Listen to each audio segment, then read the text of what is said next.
Hello friends, welcome back to my channel. मैं हूं आपकी फ्रेंड वर्षा। फ्रेंड्स, आज की इस वीडियो में हम बात करेंगे कॉमर्स के प्रैक्टिस सेट की।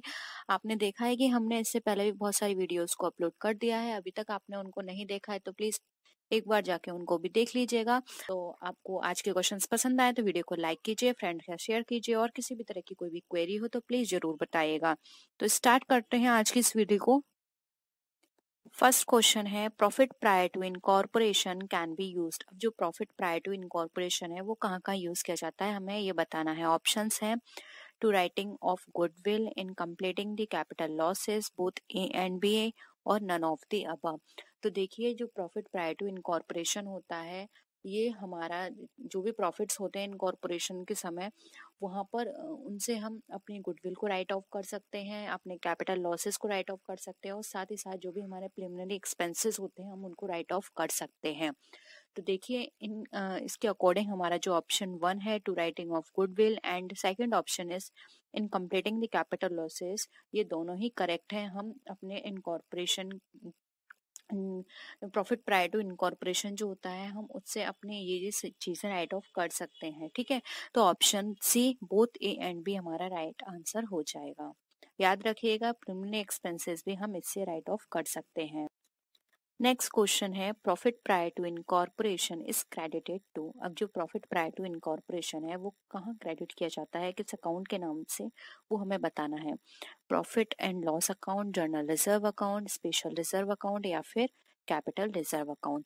तो देखिए, यहाँ पे क्रेडिट की बात की गई है।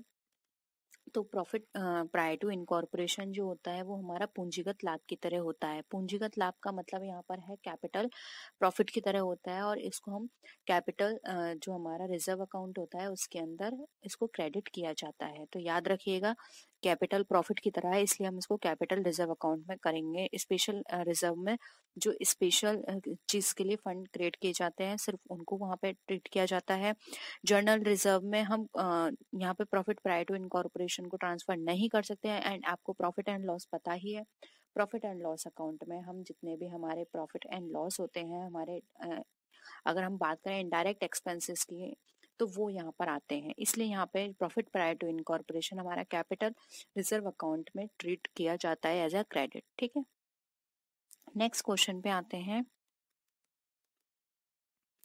Profit prior to incorporation can not be treated. अब प्रॉफिट प्रायर टू इनकॉर्पोरेशन जो है वो कहाँ पे ट्रीट नहीं किया जाएगा। By debiting it to profit and loss account, by opening a goodwill account with the loss, and third option is by debiting it to the goodwill account when some price for goodwill is paid at the time of purchasing the business, या फिर by debiting it to suspense account. अब हमें इसमें से बताना है कि क्या नहीं हो सकता। तो यहाँ पे हमने प्रॉफिट प्रायर टू इनकॉर्पोरेशन की बात कर रहे हैं, जो लॉस होता है उसमें। तो देखिए, अगर हम प्रॉफिट इनकॉर्पोरेशन के समय हमारा जो लॉस होगा, हम उसको किस तरह ट्रीट नहीं कर सकते। तो देखिए, मैंने आपको बताया था कि इसको हम profit prior to incorporation, loss prior to incorporation, ये होते हैं, ये हम कभी भी P&L अकाउंट में ट्रांसफर नहीं करते हैं। इनको हम हमेशा जो भी इनसे रिलेटेड अकाउंट्स हैं, जैसे कि राइट ऑफ के लिए हम गुडविल अकाउंट यूज करते हैं, प्रिलिमिनरी एक्सपेंसेस, कैपिटल अकाउंट, ये सारे अकाउंट हम यहाँ पर यूज करते हैं। सस्पेंस अकाउंट हो गया, इनमें हम डेबिट कर सकते हैं, लेकिन हम इसको प्रॉफिट एंड लॉस अकाउंट से ट्रीट नहीं कर सकते हैं। इसलिए यहाँ पे यही पूछा गया है कि किससे नहीं कर सकते हैं। तो राइट आंसर हो जाएगा A, by debiting it to profit and loss account. ये यहाँ पर नहीं कर सकते, जबकि हम एक गुडविल अकाउंट को ओपन कर सकते हैं लॉस के साथ। हम डेबिट कर सकते हैं गुडविल अकाउंट को when some price of goodwill is paid at time of purchasing the business, या फिर एक सस्पेंस अकाउंट की तरह भी हम यहाँ पर डेबिट करके शो कर सकते हैं इस लॉस को। लेकिन हम कभी भी प्रॉफिट एंड लॉस अकाउंट में उस लॉस को शो नहीं कर सकते, इसलिए यहाँ पे ऑप्शन ए हमारा राइट आंसर हो जाएगा। नेक्स्ट क्वेश्चन देखते हैं। Single entry system is defective because under this system. अब सिंगल एंट्री सिस्टम जो है हमारे डिफेक्टिव होती है इस सिस्टम में, क्यों, क्या कारण है कि सिंगल एंट्री सिस्टम हमारी डिफेक्टिव कही जाती है। Trial balance can not be prepared, क्या इसमें ट्रायल बैलेंस प्रिपेयर नहीं किया जाता है इसीलिए। Trading and P&L account can not be prepared, balance sheet can not be prepared, या फिर all these account all these can not be prepared.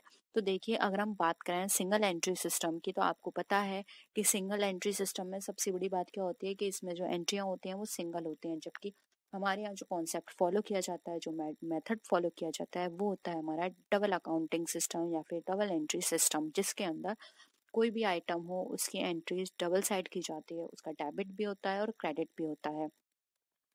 तो सिंगल एंट्री सिस्टम में सिर्फ यही बात है कि यहाँ पर कोई भी अकाउंट इस तरह का प्रिपेयर नहीं किया जाता, फिर चाहे वो ट्रायल बैलेंस हो, ट्रेडिंग एंड P&L अकाउंट हो या फिर वो बैलेंस शीट हो। इसी कारण से यहाँ पर ये हमारे डिफेक्टिव मानी जाती है। तो ऑल ऑफ दीज हमारा राइट आंसर हो जाएगा। ये अकाउंट प्रिपेयर नहीं किए जाते हैं, इसी कारण हमारी सिंगल एंट्री सिस्टम को डिफेक्टिव सिस्टम कहा जाता है। ठीक है, तो आई होप यहाँ तक आपको सारी चीजें क्लियर हैं। नेक्स्ट क्वेश्चन पे आते हैं। Del credere's commission is paid to the agent for. अब जो हमारा डेल क्रेडियर कमीशन है, डेल क्रेडियर कमीशन आप समझते होंगे, इसको अभिकर्ता को प्रतिशोध कमीशन भी कहा जाता है। ये क्यों दिया जाता है? उसके हार्ड वर्क के लिए, मीटिंग इंसिडेंटल एक्सपेंस है, यानी कोई भी अचानक से कोई एक्सपेंस हो रहा है इसलिए, undertaking responsibility of payment from buyers, या फिर achieving targets of sales set by the principal. जो भी प्रिंसिपल द्वारा, जो प्रिंसिपल का मतलब यहाँ पर ये है कि जो भी उसने उसका प्रधान है या हेड है, उसने जो सेट किए हैं वहां पर टारगेट बनाया है, वो अचीव करने पर उसके लिए दिया जाता है। तो क्या पर्पस है कि डेल क्रेडियर कमीशन उसके एजेंट को दिया जा रहा है? तो देखिए अगर हम डेल क्रेडियर कमीशन की बात करें, तो डेल क्रेडियर कमीशन में ये इसलिए दिया जाता है कि जो भी रेस्पॉन्सिबिलिटीज हैं वो उसको ले ले, इसलिए डेल क्रेडियर कमीशन उसके एजेंट को दिया जाता है। तो यहाँ पे ऑप्शन सी हमारा राइट आंसर हो जाएगा, undertaking responsibility of payment from buyers. अब बायर से पेमेंट की पूरी रेस्पॉन्सिबिलिटी यहाँ पे एजेंट की है कि पेमेंट टाइमली आ रहा है या नहीं, ये सिर्फ एजेंट को देखना है। इससे जो भी प्रिंसिपल है या फिर जो हेड है या जो जिसका वो सामान है, जिसने उस एजेंट को रखा है, उसकी कोई वहां पर रेस्पॉन्सिबिलिटी नहीं होगी। पूरी रेस्पॉन्सिबिलिटी किसके ऊपर आ गई? एजेंट के ऊपर। इसलिए एजेंट को ये एक्स्ट्रा कमीशन दिया जाता है, जिसको डेल क्रेडियर कमीशन कहा जाता है। मेन पर्पज इसका यही होता है कि प्रिंसिपल जो है वो इस जो भी रिस्क है उससे बिल्कुल फ्री हो जाए, उसको इस बात की कोई टेंशन ना हो कि पेमेंट टाइमली आ रहा है या नहीं। ये सारा काम देखना फिर एजेंट का काम हो जाएगा। ठीक है, तो यहाँ पे हमारा राइट आंसर क्या हो जाएगा? Option C. ठीक है, आई होप ये भी क्वेश्चन आपको क्लियर है, undertaking responsibility of payment from buyers. ठीक है, क्वेश्चन पे आते हैं। Receipt and payment account is a summary. अब जो रिसिप्ट एंड पेमेंट अकाउंट है वो किस चीज की समरी है, आपको ये बतानी है। इनकम एंड एक्सपेंडिचर अकाउंट की, कैश बुक की, बैलेंस शीट की, या फिर बैंक अकाउंट की। तो देखिए रिसिप्ट एंड पेमेंट अकाउंट की यहाँ पे समरी की बात करें तो ये यहाँ पर हमारी किसको बताती है? कैश को। क्योंकि रिसिप्ट एंड पेमेंट अकाउंट में आपको पता है इसके अंदर ये देखते हैं, रिसिप्ट का मतलब है कि आपने कितना कैश रिसीव किया, पेमेंट का मतलब है आपने कितना पेमेंट किया। तो ये कैश बुक की समरी को बताती है। इनकम एंड एक्सपेंडिचर आप सबको पता ही है कि income and expenditure account prepare किया जाता है नॉन प्रॉफिट ऑर्गेनाइजेशन के द्वारा, जिसके अंदर ये देखते हैं कि कितने उनके पास इनकम आई। इनकम इन द सेंस जो सब्सक्रिप्शन उनने रिसीव किया या फिर जो भी फीस उनने ली वो कितनी आई और कितना उनका एक्सपेंडिचर हुआ। बैलेंस शीट आपको पता है प्रॉफिट ऑर्गेनाइजेशंस बनाते हैं और इसके अंदर ये देखा जाता है कि हमारी फाइनेंशियल पोजीशन कितनी है। बैंक अकाउंट आपको पता है, बैंक अकाउंट के अंदर हम बैंक से रिलेटेड सारे ट्रांजेक्शन्स को इंक्लूड करते हैं। तो यहाँ पे ऑप्शन बी कैश बुक हमारा राइट आंसर हो जाएगा। ये हमारी समरी कैश बुक की समरी होती है, जिसके हम इजीली पता कर सकते हैं कितना हमने रिसीव किया कैश और कितना हमने पेमेंट किया। ठीक है, तो आई होप ये भी आपको क्लियर है। एज पर गार्नर वर्सेस मोरे प्रिंसिपल। अब आपने पार्टनरशिप पढ़ी है तो उसमें आपने गार्नर वर्सेस मोरे रूल पढ़ा होगा। तो इस रूल के अकॉर्डिंग जो भी डेफिशिएंसी होती है, deficiency of the insolvent partner is born by the other partners in, यानी कि किसी पार्टनर की डेफिशिएंसी आ रही है तो अदर पार्टनर्स जो होते हैं उनके द्वारा वो बॉन्ड की जाती है, यानी कि वो लोग पार्टनर्स उसको लेते हैं किस रेशियो में आपको ये बताना है। इक्वल शेयर बाय ईच यानी कि सभी लोग इक्वली लेंगे, ratio of their capital, profit and loss sharing ratio और नन ऑफ द अबव। अब यहाँ पर मैंने आपको हिंदी में दे दिया है तो आप इजीली इसको क्वेश्चन को हिंदी में भी देख सकते हैं। तो देखिए गार्डनर वर्सेस मूरे रूल के अकॉर्डिंग हमें बताना है, तो आपने इस रूल के अकॉर्डिंग पढ़ा होगा जब भी कोई भी पार्टनर इंसॉल्वेंट हो जाता है तो जो भी रिमेनिंग पार्टनर्स होते हैं उसको उनकी जो भी कैपिटल होती है उसके रेशियो में आपस में उसको बियर करते हैं। ठीक है, तो यहाँ पे ऑप्शन 2 जो है वो हमारा राइट आंसर हो जाएगा, ratio of the their capital यानी कि उनकी पूंजी का अनुपात। ऑप्शन 2 हमारा क्या है, राइट आंसर है।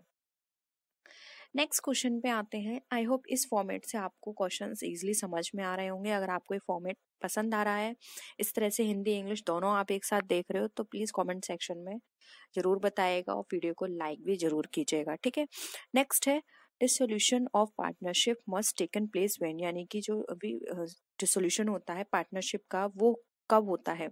अ पार्टनर मिसबिहेव यानी कि कोई पार्टनर मिसबिहेव करता है, या partner becomes one of unsound mind यानी अनसाउंड माइंड का कोई पार्टनर है, business is running at a loss, या फिर आर पार्टनर डाइज यानी कि एक पार्टनर मर जाता है।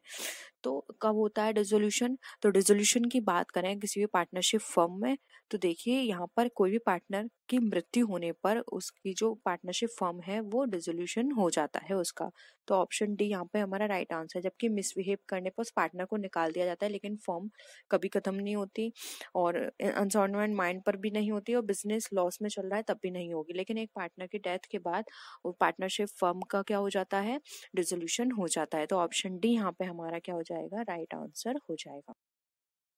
नेक्स्ट क्वेश्चन है, अगर ये क्वेश्चन क्लियर नहीं है तो प्लीज जरूर बताइएगा। हम नेक्स्ट जब भी क्वेश्चंस डिस्कस करेंगे नेक्स्ट वीडियो में, उसके साथ इस क्वेश्चन को भी हम डिस्कस कर लेंगे। ठीक है, नेक्स्ट क्वेश्चन है, a partner of a firm becomes insolvent loss due to it will be shared by other partners. अब यहाँ पे ये बताया गया है कि एक फर्म का जो भागीदार है यानी कि पार्टनर है वो दिवालिया हो जाता है, और उसके कारण होने वाला जो भी नुकसान है वो जो रिमेनिंग पार्टनर्स हैं वो किस रेशो में लेंगे, equally in the ratio of their capital, in profit sharing ratio, या फिर नन ऑफ द अबव। तो देखिए कोई भी पार्टनर अगर इंसॉल्वेंट होता है और उसके द्वारा कोई भी लॉस होता है तो जो भी पार्टनर्स हैं उसको प्रॉफिट शेयरिंग रेशियो में क्या करेंगे, उसको बियर या फिर बहन करेंगे। तो यहाँ पे इन प्रॉफिट शेयरिंग रेशियो हमारा क्या हो जाएगा, राइट आंसर हो जाएगा। तो ऑप्शन सी यहाँ पे हमारा क्या हो जाएगा, राइट आंसर हो जाएगा, लाभ के बंटवारे के अनुपात में। नेक्स्ट क्वेश्चन है, in case of retirement of a partner the total amount of goodwill is credited to the account. अब यानी कि कोई भी पार्टनर जो है रिटायरमेंट ले रहा है तो उसका जो गुडविल का जो टोटल अमाउंट है वो क्रेडिट होगा, किस अकाउंट के थ्रू क्रेडिट होगा, रिटायरिंग पार्टनर के में होगा क्रेडिट, रिमेनिंग पार्टनर्स के साथ क्रेडिट होगा, सभी पार्टनर्स के साथ, या फिर नन ऑफ दी अबव। तो कोई भी पार्टनर अगर रिटायरमेंट लेता है तो उसकी जो भी गुडविल होती है वो क्रेडिट की जाती है हमेशा सभी पार्टनर्स के द्वारा। तो ठीक है, तो यहाँ पर ऑप्शन सी जो है ऑल द पार्टनर्स हमारा राइट आंसर हो जाए, सभी साथियों के साथ उसकी जो ख्याति होती है या फिर गुडविल होती है उसको क्रेडिट किया जाता है। तो ऑप्शन सी यहाँ पे हमारा राइट आंसर है। नेक्स्ट क्वेश्चन पे आते हैं,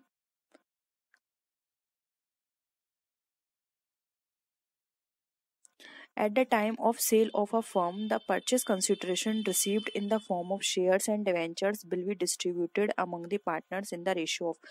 अब किसी फर्म को हम सेल करते समय जो भी परचेस कंसिडरेशन रिसीव किया जाता है शेयर या फिर डिवेंचर के फॉर्म में वो डिस्ट्रीब्यूट होगा सभी पार्टनर्स में किस रेशियो में, यानी कि जब भी हम शेयर डिवेंचर्स को डिस्ट्रीब्यूट करते हैं तो उनको किस रेशियो में डिस्ट्रीब्यूट किया जाता है।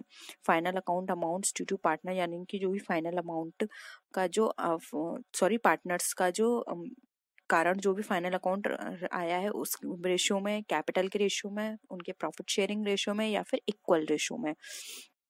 तो देखिए कभी भी हम फर्म को सेल करते हैं तो जो भी शेयर्स और डिवेंचर्स होते हैं उनको हम साझेदारों में उनके फाइनल अमाउंट जो भी पार्टनर्स के कारण हुआ है उस रेशियो में हम उनको क्या कर देते हैं, बांट देते हैं। तो ऑप्शन 1 यहाँ पर क्या हो जाएगा, हमारा राइट आंसर हो जाएगा, जो भी भागीदार है के कारण जो भी अंतिम राशि में प्राप्त होती है उस रेशियो में बांट दिया जाता है। ठीक है, तो ऑप्शन ए यहाँ पे हमारा राइट आंसर है। नेक्स्ट क्वेश्चन पे आते हैं।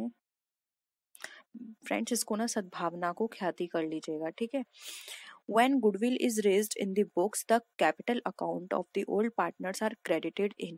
यानी कि जब गुडविल को रेज किया जाता है, यानी कि जो भी उनका गुडविल अकाउंट है उसमें दिखाया जाता है, खोला जाता है, ठीक है। तो जो भी हमारे पुराने साझेदार होते हैं, पुराने पार्टनर्स होते हैं, उनके पूंजी खातों को क्रेडिट किस नाम से किया जाएगा, यानी कि किस नाम से, या फिर हम ये कह सकते हैं कि इस रेशो में किया जाएगा, न्यू प्रॉफिट शेयरिंग रेशो में, ओल्ड प्रॉफिट शेयरिंग रेशो में, सेक्रीफाइसिंग रेशो में, या फिर नन ऑफ द अबव। तो देखिए जो भी गुडविल अकाउंट जो है वो ओपन किया जाता है, वो पुराने साझेदारों के हमेशा जो भी पूंजी खाते होते हैं उनको जो भी उनका ओल्ड प्रॉफिट शेयरिंग रेशो होता है उसके थ्रू उसको क्रेडिट किया जाता है, ठीक है। गुडविल अकाउंट को किसमें, ओल्ड पार्टनर्स में, ओल्ड प्रॉफिट शेयरिंग रेशो में, जो भी उनका पुराना लाभानी रेशो था उसमें बंटवारा किया जाता है। इसलिए यहाँ पे ऑप्शन बी हमारा क्या हो जाएगा, राइट आंसर हो जाएगा। Auditing is compulsory. अब जो ऑडिटिंग है वो हमारा कंपलसरी किस कंपनी के लिए है वो हमें बताना है। ऑप्शंस हैं in joint stock company, in sole trading, in partnership और ऑल ऑफ द अबव। देखिए ऑडिटिंग की बात की जा रही है तो ये आप सबको पता है। सोल ट्रेड क्या होता है, जिसमें एक पर्सन होता है और वो पर्सन में जो भी उसके प्रॉफिट्स होंगे कंपनी के, जो भी उस बिजनेस के लॉस होंगे उसको उसी को बेयर करना है, कोई और पर्सन उसके लिए लायबल नहीं है। और पार्टनरशिप के अंदर क्या होता है, दो से अधिक लोग होते हैं, दो या दो से अधिक, और उसमें वो लोग म्यूचुअल कंसेंट से अपनी जो भी उनके कॉन्ट्रैक्ट होते हैं, जो भी वो कंडीशंस बनाते हैं उसके बेसिस पे वो बिजनेस करते हैं। यानी इन दोनों ही बिजनेस के अंदर कोई बाहर से पार्टी नहीं आई है इन्वेस्ट करने। जबकि जॉइंट स्टॉक कंपनी में क्या होता है, कोई भी शेयर होल्डर हमें नहीं पता कहाँ रहता है, क्या है, इतने सारे शेयर होल्डर्स होते हैं जो उसमें इन्वेस्ट करते हैं, उनका पैसा उसमें लगा होता है। तो यहाँ पे कंपलसरी हो जाता है ऑडिटिंग को करना, जिससे कि ट्रू और फेयर इंफॉर्मेशन, पोजीशन, जो भी कंपनी में काम हो रहे हैं, जो भी बुक्स में प्रेजेंट की जा रहे हैं रिकॉर्ड्स, वो सही है या नहीं, ये सारी चीजें शेयर होल्डर्स को पता होनी चाहिए। और वो किससे पता करते हैं, वो पता करते हैं ऑडिटिंग रिपोर्ट से। तो यहाँ पे ऑडिटिंग हमारा कंपलसरी है जॉइंट स्टॉक कंपनी में। सोल ट्रेडिंग के लिए ऑडिटिंग कंपलसरी नहीं है, और ना ही पार्टनरशिप बिजनेस के लिए। वो ये डिपेंड करता है कि वो लोग करवाना चाहते हैं तो करवा सकते हैं, कोई कंपल्शन नहीं है, ठीक है। तो यहाँ पे ऑप्शन ए हमारा राइट आंसर हो जाएगा। नेक्स्ट क्वेश्चन पे आते हैं। अब ये क्वेश्चन भी एग्जाम में बहुत पूछा जाता है। The word audire means, audire का वर्ड जो है उसका क्या मतलब होता है। To tell, to hear, to discuss और टू शो। तो देखिए अगर हम बात करें ऑडायर की, तो ऑडायर वर्ड जो है वो हमारा लैटिन भाषा का वर्ड है, जिससे ऑडिटिंग हमारा शब्द बना। और इसका अर्थ होता है टू हियर, यानी कि सुनना। ऑडिटिंग में भी क्या होता है, क्लाइंट की जो भी रिकॉर्ड्स होते हैं जो वो डिस्कस करता है वो सारे सुनकर उनको चेक करना एक ऑडिटर का काम होता है। तो यहाँ पे इसका मतलब हो जाएगा टू हियर, ठीक है। हियर होगा फ्रेंड्स, यहाँ पे हियर कर लीजिएगा, HEAR, ठीक है, टू हियर। तो यहाँ पर इसका राइट आंसर हो जाएगा बी। नेक्स्ट क्वेश्चन पे आते हैं। Statutory audit is compulsory for. अब स्टैट्यूटरी ऑडिट हमारा कंपलसरी क्यों है, ये हमें यहाँ पे बताना है, किसके लिए है। All public companies, all private companies, both private and public companies, या फिर ऑल बिजनेस एंटरप्राइजेस। तो देखिए यहाँ पर अगर हम बात करें स्टैट्यूटरी ऑडिट की, तो यहाँ पर ये हमारा कंपलसरी किसके लिए होता है, आप बताइए कमेंट सेक्शन में जल्दी से, क्या होगा इसका राइट आंसर। देखिए स्टैट्यूटरी ऑडिट जो होता है वो हमारा कंपलसरी होता है दोनों तरह की कंपनी के लिए, फिर वो चाहे हमारा प्राइवेट कंपनी हो या फिर हमारा पार्टनरशिप वो सॉरी पब्लिक कंपनी हो। क्योंकि यहाँ पर कंपनी एक्ट के अंदर कुछ ऐसे प्रोविजंस बनाए गए हैं, कुछ ऐसे प्रोविजंस को इंक्लूड किया गया है जिसके द्वारा स्टैट्यूटरी ऑडिट बनाना हमारा कंपलसरी हो जाता है। तो ये कंपनीज एक्ट 2013 के अंदर सारे प्रोविजन डिस्कस किए हुए हैं। अगर आपको डिटेल में पढ़ना है तो प्लीज आप एक बार 2013 की जो भी नॉर्म्स हैं आप उनको पढ़िए, वहां पर आपको इजीली समझ में आ जाएगा कि स्टैट्यूटरी ऑडिट हमारा पब्लिक कंपनी और प्राइवेट कंपनी दोनों के लिए ही कंपलसरी कर दिया गया है। तो ऑप्शन सी यहाँ पे हमारा राइट आंसर है।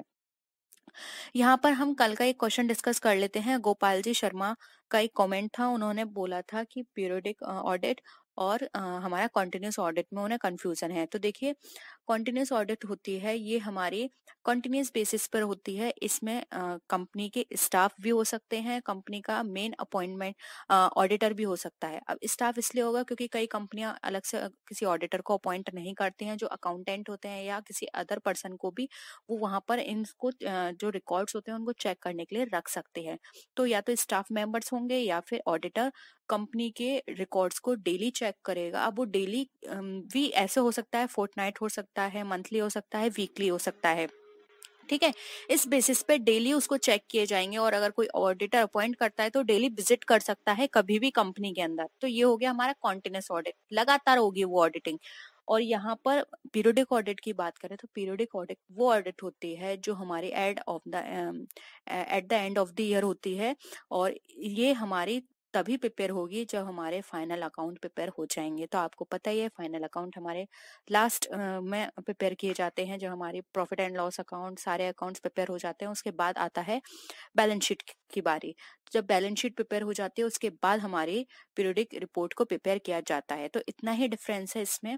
और हम जब टाइप्स ऑफ ऑडिट को डिस्कस करेंगे थ्योरी क्लास में तो हम वहां भी इनको डिटेल में डिस्कस कर लेंगे कि इनके एडवांटेज, लिमिटेशंस, इनके ऑब्जेक्टिव्स क्या होते हैं।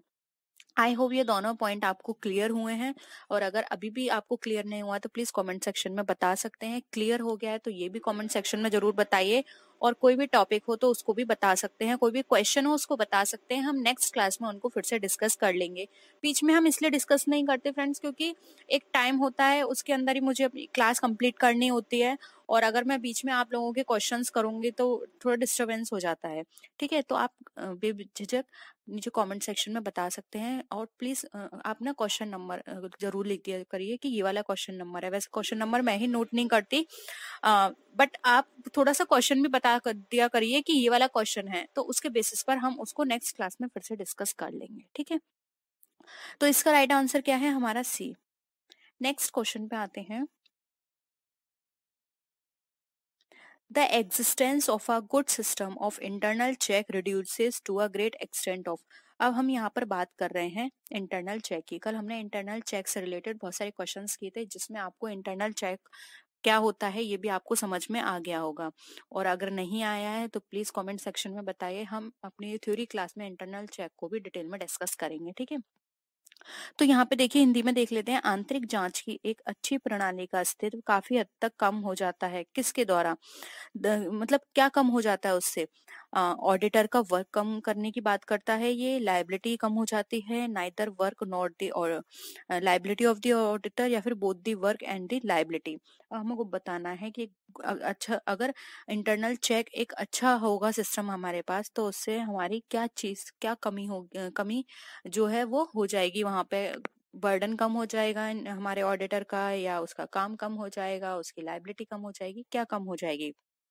तो देखिए इंटरनल चेक में मैंने आपको बताया था कि वहां पर क्या होता है। इंटरनल चेक के अंदर जो भी कंपनी होती है उसके अंदर जितने भी हमारे रिकॉर्ड्स किए जा रहे हैं डेली बेसिस पर उन सबको चेक किया जाता है कि सही वो कर रहे हैं नहीं, उनका पोस्टिंग अकाउंट में सही से हो रही है नहीं, ये सारी चीजें इंटरनल चेक के अंदर देखी जाती हैं। साथ ही साथ ये भी देखा जाता है कि जो भी स्टाफ मेंबर्स वहां पे काम कर रहे हैं वो डेली बेसिस पे कर रहे हैं नहीं, उनको जितना टारगेट दिया गया है उनको उन्होंने अचीव किया है या नहीं, ये सारी चीजें इंटरनल चेक के अंदर देखी जाती हैं।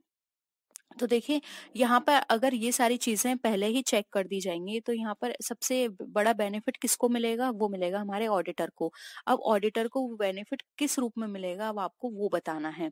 तो देखिए अगर हम बात करें यहाँ पर कि वो क्या होगा या किस रूप में यहाँ पे उसको बेनिफिट मिलेगा, तो वो मिलेगा उसके काम से। क्योंकि देखिए ऑडिटर को वो सारा फिर से चेक नहीं करना पड़ेगा, वो पहले से ही इंटरनल चेक किया गया है और सही तरीके से किया गया है, तो बस उसको क्या करना होगा, वो रिकॉर्ड लास्ट में चेक करेंगे ऑडिटर, और उसके साथ ही साथ जो भी वाउचर होगा उसको उससे मिलान कर लिया जाएगा। और अगर वहां पे किसी भी तरह की कोई भी प्रॉब्लम नहीं है तो वो अपनी प्रोसेसिंग को आगे स्टार्ट करेंगे और बाद में एक रिपोर्ट आपको प्रिपेयर करके दे देंगे। तो यहाँ से क्या होगा, ऑडिटर का काम जो है वो कम हो जाएगा अगर इंटरनल चेक वहां पे किया जा रहा है। और अगर कंपनी में इंटरनल चेक नहीं किया जा रहा है तो वहां पर क्या होगा, ऑडिटर को पहले इंटरनल चेक वाला काम करना होगा, उसको पहले ये देखना होगा कि कंपनी के रिकॉर्ड सही से मेंटेन है या नहीं। अगर वही मेंटेन नहीं होंगे तब तक वो अपनी रिपोर्ट प्रिपेयर नहीं कर सकता, अपना जजमेंट नहीं दे सकता है। ठीक है, तो इंटरनल चेक से क्या होता है, वो जो ऑडिटर है उसका काम कम हो जाता है। तो ऑप्शन पे आते हैं, working papers which contain a record of the audit work done are the property of. अब यहाँ पर ये बोल रहा है कि जो काम करने वाले कागजात हैं जिसमें ऑडिट कार्य को रिकॉर्ड होता है वो हमारी संपत्ति है। किसके लिए संपत्ति कहलाई जाएगी, कंपनी के लिए, ऑडिटर के लिए, कंपनी और ऑडिटर बोथ, या फिर कंपनी लॉ बोर्ड के लिए। तो वर्किंग पेपर्स बताने हैं वो किसके लिए असेट्स कहलाए जाएंगे। देखिए यहाँ पर अगर हम बात करें कि वर्किंग पेपर्स की, अब वो वर्किंग पेपर्स किस पर्पज से क्रिएट किए गए हैं, वो बनाए गए हैं जब भी ऑडिटर ने जो भी एनालाइज किया कंपनी में, जो भी उसको फाइंडिंग्स निकल कर आई उसको उन्होंने पेपर पे लिखा है। तो वो उसके लिए क्या है, वो मेन पॉइंट है जिसके बेसिस पर वो रिपोर्ट अपनी प्रिपेयर कर सकता है और अपना जजमेंट दे सकता है। तो यहाँ पर क्या होता है, जब वो रिपोर्ट प्रिपेयर करेगा तो किसकी हेल्प से करेगा, वर्किंग पेपर की हेल्प से। और अगर वर्किंग पेपर नहीं हुए तो सबसे ज्यादा लॉस किसको होगा, सिर्फ और सिर्फ ऑडिटर को होगा, क्योंकि वो रिपोर्ट प्रिपेयर नहीं कर पाएगा। क्योंकि रिपोर्ट प्रिपेयर करने में ये वर्किंग पेपर उसकी बहुत हेल्प करेंगे। इसलिए यहाँ पे असेट्स की बात की गई है, प्रॉपर्टी की बात की गई है, तो ये ऑडिटर के लिए प्रॉपर्टी की तरह काम करेगा। उसको उसे सेव करके रखना पड़ेगा क्योंकि उसी से ही उसको अपनी रिपोर्ट प्रिपेयर करनी है। ठीक है, तो ऑप्शन भी यहाँ पे हमारा ऑडिटर राइट आंसर हो जाएगा। कंपनी को उन पेपर से कोई लेना देना नहीं है, कंपनी को तो सिर्फ क्या चाहिए, रिपोर्ट चाहिए। तो यहाँ पे कंपनी कट जाएगा, बोथ नहीं होगा। कंपनी लॉ बोर्ड को भी कोई मतलब नहीं है, उन्होंने बस आपको प्रोविजंस रूल्स दे दिए हैं, उनको फॉलो करना कंपनी का काम है। और कंपनी वो फॉलो किस तरह से करेगी, ऑडिट करा के, और ऑडिट रिपोर्ट उसको बस चाहिए। अब वो कैसे भी पेपर की करे एक ऑडिटर, वो ऑडिटर के ऊपर है। तो यहाँ पर जो हमारे असेट है, अगर हम असेट की बात करें तो वो सिर्फ वो वर्किंग पेपर जो है सिर्फ एक ऑडिटर के लिए है। तो ऑप्शन भी यहाँ पे हमारा राइट आंसर है। नेक्स्ट क्वेश्चन है, the vacancy caused by the registration of an auditor is filled only by. अब यहाँ पर बात की जा रही है, अगर किसी भी तरह की कोई वैकेंसी है ऑडिटर की पोस्ट पर तो वो किसके द्वारा भरी जाएगी, the share holders in the annual general meeting, the board of directors, the company law board, या फिर the managing director of the company. अब यहाँ पे वैकेंसी की बात की जा रही है कि एक तरह से आप ये समझ लीजिए कि जो ऑडिटर है उसका अपॉइंटमेंट कौन करेगा। ठीक है, एनुअल जनरल मीटिंग में share holders, board of directors, company law board, या फिर मैनेजिंग डायरेक्टर। तो यहाँ पे देखिए राइट आंसर होगा ऑप्शन ए। जो शेयर होल्डर्स होते हैं वो एनुअल जनरल मीटिंग में अपने वोट से वहां पर एक ऑडिटर अपॉइंट करते हैं कि हाँ इस पर्सन को एक अपॉइंटमेंट देना चाहिए, या फिर इस पर्सन से हम चाहते हैं कि ये इस कंपनी का ऑडिट करे। ठीक है, तो ये काम होता है हमारे शेयर होल्डर्स का। अब यहाँ पे मैनेजिंग डायरेक्टर और डायरेक्टर्स इसलिए नहीं आते क्योंकि ये जो रिपोर्ट प्रिपेयर की जा रही है किसके लिए प्रिपेयर की जा रही है, सिर्फ और सिर्फ शेयर होल्डर्स के लिए। अगर यहाँ पर मैनेजिंग डायरेक्टर है या फिर कंपनी का कोई भी हेड है वो इनको अपॉइंट करता है तो वहाँ पे शेयर होल्डर के मन में यही बात बनी रहेगी कि इन लोगों ने अपॉइंट किया है, हो सकता है ये सही से रिपोर्ट ना दे, ये कंपनी को ही अच्छा बताएगा, हो सकता है कि ये उनके अंडर में रह के काम करे। ठीक है, इसलिए यहाँ पर जो अपॉइंट किए जाते हैं ऑडिटर वो शेयर होल्डर के थ्रू किए जाते हैं एनुअल जनरल मीटिंग में। Board of directors, company law board या मैनेजिंग डायरेक्टर का इनमें कोई रोल नहीं होता है। ठीक है, तो ऑप्शन ए हमारा राइट आंसर हो जाएगा। नेक्स्ट क्वेश्चन पे आते हैं, under the Companies Act the statutory cost audit is conducted as per the provisions of. हमें यहाँ पे बताना है कंपनी एक्ट में किस प्रोविजन के अंदर हमारी जो स्टैट्यूटरी कॉस्ट ऑडिट है वो कंडक्ट की जाती है। Section 209 subsection D, section 233 subsection 3, section 23 subsection B, या फिर सेक्शन 224। तो देखिए यहाँ पर अगर हम बात करें तो यहाँ पर आप 233 कर लीजिए, 233। ठीक है, सबसेक्शन बी। ठीक है, तो यहाँ पर हमें बताना है जो स्टैट्यूटरी ऑडिट है वो हमारी किस प्रोविजन के अंदर बनाई जाती है। तो देखिए यहाँ पर जो हमारी स्टैट्यूटरी कॉस्ट ऑडिट जो होती है वो सभी प्रकार की कंपनी के लिए अनिवार्य नहीं होती, ये सिर्फ उन्हीं कंपनियों के लिए कंपलसरी होती है जिन्हें 209 सबसेक्शन डी के अंतर्गत लागत जो अकाउंट्स हैं उनको रखना जरूरी होता है, और अगर वो उन बुक्स को रखेंगे तो वहां पर उनका ऑडिट कराना भी उनके लिए कंपलसरी हो जाएगा। तो 209 के अंदर तो ये बताया गया है कि जो बुक्स हैं उनको किस तरह से मेंटेन करना है।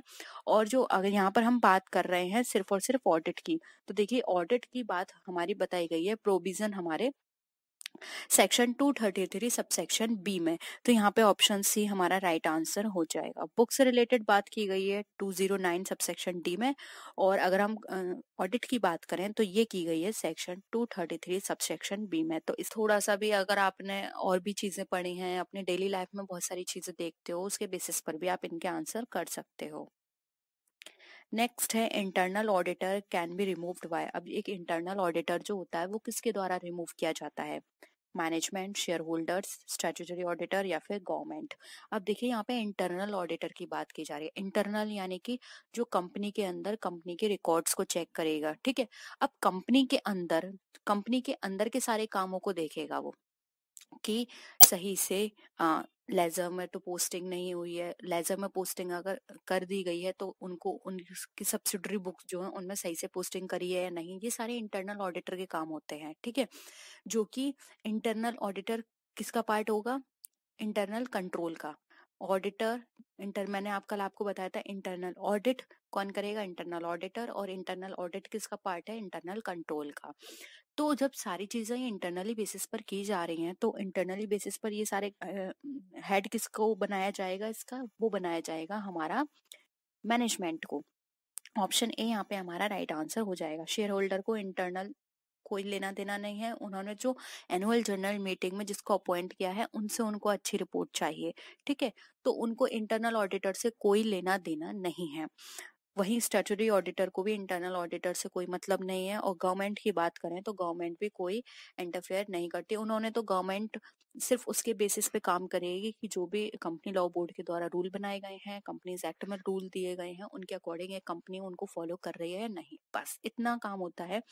तो इसको रिमूव करना, इसको अपॉइंट करना एक मैनेजमेंट का काम है। अब वो इसको अपॉइंट करे या ना करे ये भी डिसीजन एक मैनेजमेंट का ही होता है। तो ऑप्शन ए यहाँ पे हमारा राइट आंसर है। नेक्स्ट क्वेश्चन है रूटीन चेकिंग रिड्यूसेस द। अब जो रूटीन चेकिंग है वो क्या कमी करती है, ठीक है, क्या रिड्यूस करेगी आपकी? Work of an auditor, liability of an auditor, both above या फिर नन ऑफ द अबव। अब देखिए ये क्वेश्चन भी मैंने अभी आपको साथ डिस्कस कर चुकी हूँ, बस पूछने का तरीका अलग है, क्वेश्चन वही है। अब देखिए रूटीन चेकिंग यानी कि इंटरनल चेक। अब इंटरनल चेक होगा तो उससे क्या कमी आएगी? उससे कमी आएगी एक ऑडिटर के काम में, ठीक है। तो यहाँ पे ऑप्शन ए यहाँ पे राइट आंसर हो जाएगा। एक ऑडिटर का काम जो है वो रिड्यूस हो जाएगा अगर रूटीन चेकिंग कंपनी में की जाएगी, क्योंकि सब कुछ पहले से ही सिस्टमैटिक वे में किया हुआ होगा, सारे ट्रांजेक्शन सही तरीके से होंगे और एविडेंस के प्रॉपर उनके एविडेंस वहाँ पे मौजूद होंगे। सारी चीजें अच्छी सिस्टमेटिक वे में चलेंगी। कोई भी ऐसा नहीं होगा कि आपको कोई भी ट्रांजैक्शन देखना है तो वहां पर आपको लगे अरे इसका तो वाउचर ही नहीं है, इसका तो एविडेंस ही नहीं है, ये कहाँ से एंट्री हो गई।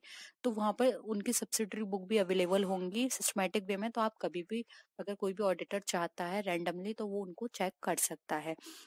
तो रूटीन चेकिंग से क्या होता है एक ऑडिटर का काम जो है वो कम हो जाता है। तो ऑप्शन ए यहाँ पे हमारा राइट आंसर है। तो ये थे हमारे आज के क्वेश्चंस। आई होप आपको आज के क्वेश्चंस भी पसंद आए होंगे। कोई भी डाउट हो प्लीज कमेंट सेक्शन में बताइए किसी भी क्वेश्चन को लेके। बस आप क्वेश्चंस थोड़ा सा मेंशन कर दीजिएगा वहां पे। मैं भी कोशिश करूंगी कि नंबर मेंशन करा करूँ, क्योंकि मुझे इतना हैबिट नहीं है नंबर मेंशन करने की। मैं अपने स्कूल टाइम से ही बुलेट और ये सब यूज करती हूँ। तो कोशिश करूंगी कि मैं भी नंबर्स यूज करूं जिससे कि आप नंबर मुझे बता सकें कि इस नंबर का क्वेश्चन में आपको डाउट है, ठीक है। तो आई होप आपको ये क्वेश्चंस पसंद आए होंगे। वीडियो पसंद आए तो वीडियो को लाइक कीजिए, फ्रेंड्स या शेयर कीजिए, और किसी भी तरह की कोई भी क्वेरी हो तो प्लीज जरूर बताइएगा। तो नेक्स्ट वीडियो में फिर मिलते हैं आपसे और विच वीडियोस के साथ। तब तक के लिए टेक केयर, बाय बाय।